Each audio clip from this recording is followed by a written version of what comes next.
Bienvenue dans votre résumé de journée, le 19e acte de ce top 14. Et l'on débute avec ce duel entre Clermont et Perpignan, deux formations qui ont du mal à enchaîner les bonnes performances. Et au Michelin, l'ASM prend très vite le jeu à son compte avec un doublé de Thomas Rosière, jeune ailier de 21 ans qui avait marqué une semaine plus tôt son premier essai en top 14 à La Rochelle. Et l'ASM se détache assez vite dans cette partie, fait le break, notamment avec cette course de Tiberghien qui est remise vers Georges Moala.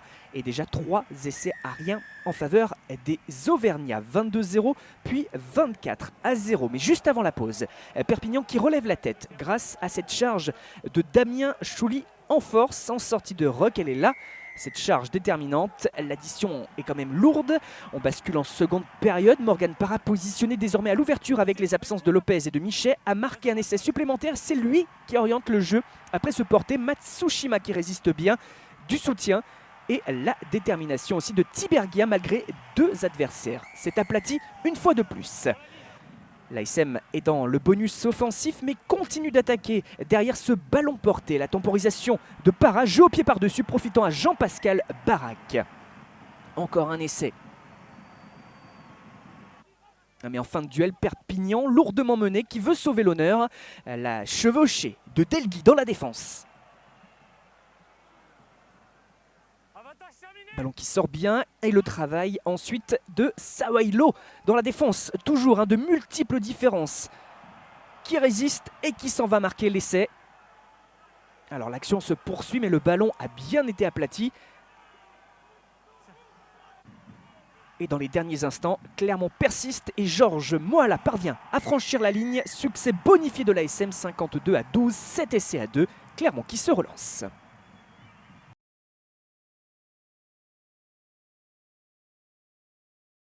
On poursuit avec la rencontre entre la section paloise et le stade Rochelais au hameau. Les Béarnais qui marquent un peu le pas, tandis que les Maritimes poussent pour réintégrer les 6. La section qui attaque avec détermination et qui obtient cette pénalité pour une faute au sol de Sclavy. L'avantage est laissé, mais ne profite pas à Jordan Joseph qui va faire parler de lui. Antoine Astoy à l'aise face au Perche marque les premiers points.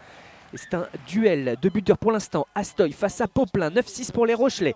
Et l'on reparle de Pierre Poplin dans ce début de seconde période. Et ce alors que Raymond Rull est refoulé. C'est bien l'arrière qui surgit pour aplatir.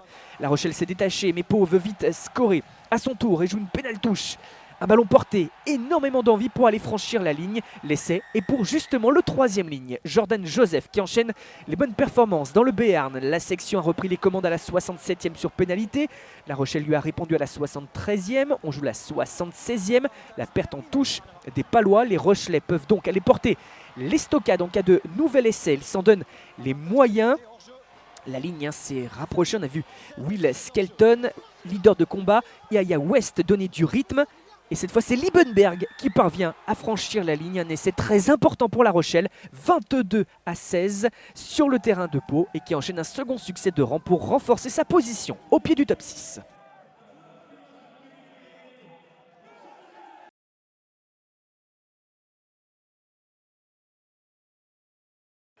Le CA Brive face au Rugby Club toulonnais désormais en Corrèze. Et là aussi deux équipes en manque de points et de confiance, même si les Varois restent sur 2 victoires à Mayol. Les Coujoux ont quant à eux été accrochés par Montpellier avec un nul déjà à la maison. Le CAB qui mène 3-0 après une pénalité de Stuart Holding et qui cette fois démarre une offensive derrière une mêlée. Action d'envergure des 3 quarts pour servir Setariki, Tuikouvou, prise d'intervalle, petite feinte et le premier essai sur cet éclair de génie. Un prémisse à ce match, on y reviendra un peu plus tard, mais Brive qui mène donc 8-0. 11-3 après un autre duel entre buteurs, le RCT qui a besoin de confiance, du jeu au pied de pression, Cheslin Colby qui initie la relance. Et quand on parle de confiance, il y a un joueur qui montre la voie à ses coéquipiers. On avait eu Tuikouvou il y a quelques instants, et cette fois, Giota Vainicolo qui perce lui aussi et résiste une folle course dans la défense et laissé au bout de l'effort pour relancer ses troupes. Exploit individuel du champion olympique fidjien. Match serré. Et serré jusqu'au bout, 14-10, 77e. Et le choix fort des brivistes dans les derniers instants. Ballon qui sort vers Enzo Hervé des 40 mètres, qui claque le drop de la gagne, qui fait la différence et qui assure bien un succès au CAB 17-10, qui reste donc devant le RCT au classement, pour qui c'est un autre coup d'arrêt. Et les scènes de joie au stadium de Brive après cette victoire.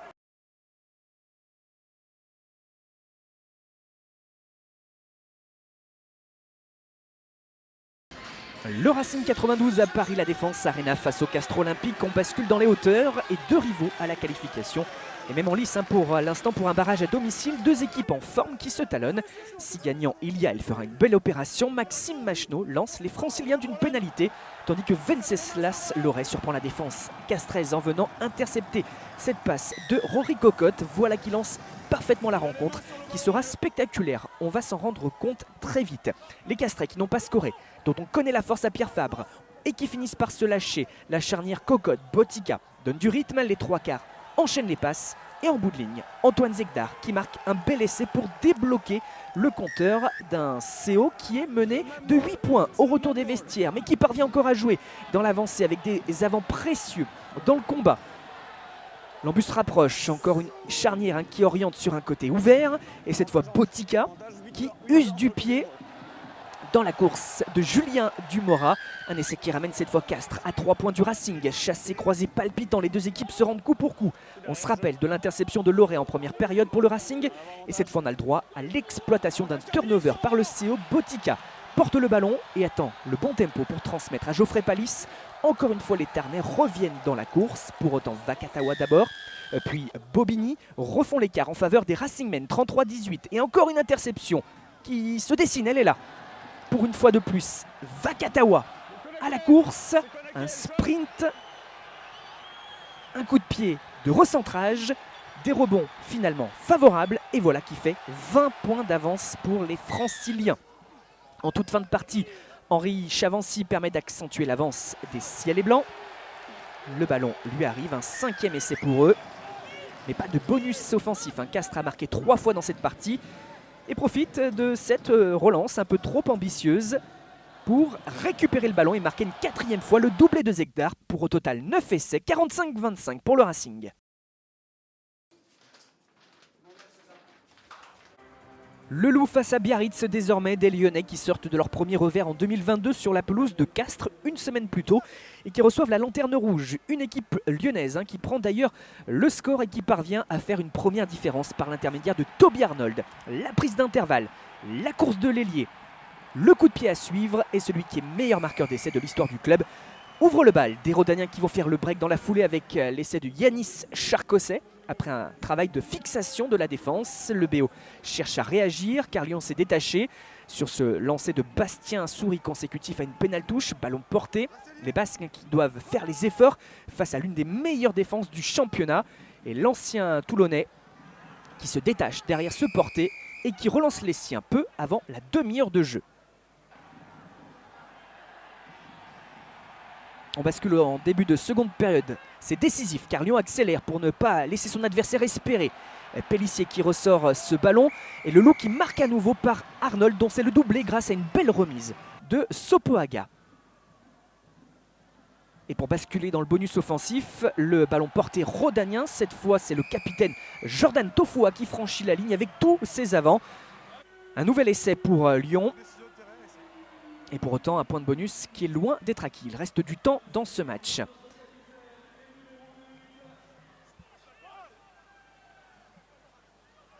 Et car les Biarros notamment ont peu d'occasions, mais parviennent à finir les coups quand ils se présentent à eux. Notamment ici avec Johan Artru qui franchit la ligne. Biarritz avait été battu lourdement à Paris et ne veut pas revivre cela 2 week-ends de suite. Et Lyon par contre veut à tout prix son point de bonus offensif. Le ballon qui arrive vers Tuisova qui fixe, qui passe à une main vers Toby Arnold. Décisif sur le premier essai de la partie, cette fois-ci pour la remise vers Jonathan Pélissier. Le demi-mêlée file à l'essai et ce sera bien un succès bonifié du Loup 34-15 pour conforter sa 3e place du top 14. On bascule avec une autre confrontation entre équipes en forme. Plus rien n'arrête Montpellier qui reste sur 9 matchs sans défaite. Mais un nul à Brive alors que le Stade français a enchaîné 2 victoires contre Toulouse notamment. Les Sistes ont débloqué les compteurs sur une pénalité de Fourcin-Bourdette tandis que les Parisiens jouent cette relance avec Telousa Vaïnou. Jeu au pied récupéré par Yann Serfontaine. C'est un peu cafouillé et Julien Tisseron qui ramasse dans ses 22 mètres pour une autre relance initiée par les Héroltais qui cette fois met dans l'avancée. Et des surnombres à jouer sur les extérieurs. Zach Mercer, toujours dans les bons coups, qui remise pour Kélian Galetier qui retrouve son 3e ligne centre pour un essai de presque 80 mètres. Il y a des intentions de jeu dans ce match mais aussi Pas mal de déchets finalement malgré cette réalisation. Et le score qui ne bouge pas trop, 13-3, on est en seconde période. Montpellier qui pousse dans tous les sens du terme avec les avants. Et au pied, cette fois pour mettre la pression, Kylian Hamdaoui en couverture, mais qui prend la pression d'Anthony Bouty au plaquage. Le ruck qui se forme sur l'embut parisien, soyez attentifs à cette situation. Oui, la Persillé qui tarde à jouer ce ballon, le demi de mêlée, ça tergiverse. Le ruck se termine et Alexandre Béconi qui surgit pour aplatir devant le demi de mêlée canadien qui ne peut rien.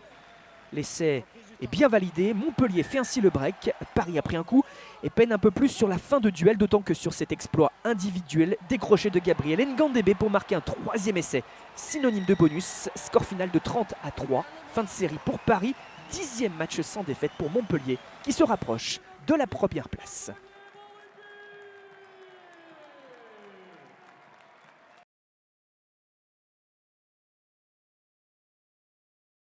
Et dernier match à vivre, c'est cet alléchant Stade Toulousain Union Bordeaux-Bègles, le champion de France en titre qui reçoit le leader. Là aussi, 2 bêtes blessées, les Toulousains restent sur 5 revers en championnat et les Bordelais 2.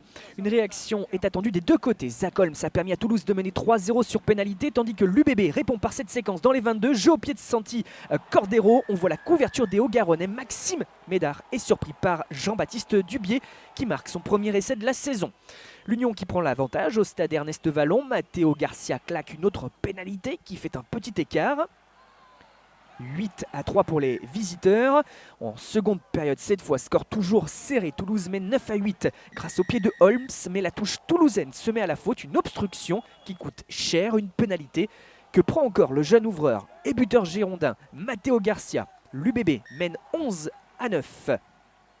Le public girondin apprécie forcément, se dit que le coup est possible pour l'équipe de Christophe Furios, mais Hugo Mola n'est pas de cet avis. L'UBB, qui avait déjà concédé une pénalité sur son terrain en fin de match contre le Racing la semaine précédente, perdant du coup ce duel, fait une autre faute devant ses 22 mètres dans le jeu au sol. La pénalité est signalée, on va la revoir cette faute. D'abord les plaquages, la remise des Toulousains. Et la faute est ici, c'est une perte d'appui dans ce ruck. Zach Holmes se voit offrir donc la pénalité pour essayer d'offrir la gagne à son équipe. Au bout de son pied, cette pénalité qui passe 12-11. Le Stade Toulousain qui se relance avec cette victoire importante. Fin de série négative pour le champion en titre. Et l'on se retrouve très vite pour la 20e journée du top 14.